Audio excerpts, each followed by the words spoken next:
Today will mark Ryanair's fifth set of strikes as they protest their wages and working conditions.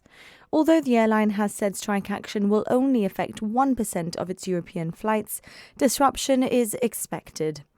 The strike will affect airports in Madrid, Malaga, Sevilla, Alicante, Valencia, Barcelona, Girona, Santiago de Compostela, Ibiza and Palma de Mallorca.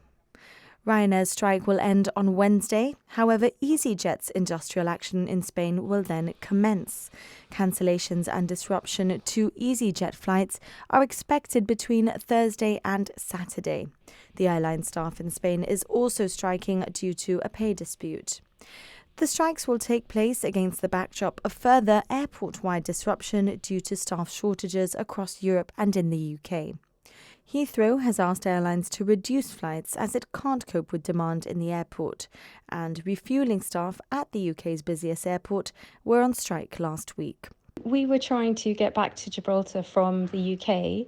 We arrived at Luton Airport at 3 o'clock in the afternoon, and literally just as we were checking in our bag, it was announced that the flight was cancelled. There was no help desk. We were just given a phone number to call, but the waiting time on that phone line was 110 minutes. We got to Gibraltar at about 2 a.m. on Tuesday morning, having left on Sunday afternoon. The airline was EasyJet, and I was never given a reason as to why the flight was cancelled on such short notice. I believe it was down to a staff shortage, and I was compensated. I did put in a claim, and around 3 weeks later they did get back to me and say I was going to be fully compensated.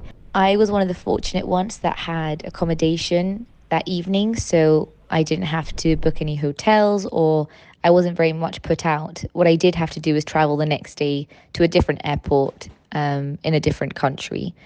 The various action paints a disheartening picture for travellers who are looking to get a break after the COVID pandemic. However, UK regulators are looking to step in to protect consumers. Airlines have been warned they could face fines if they don't tackle harmful practices that are fueling airport chaos.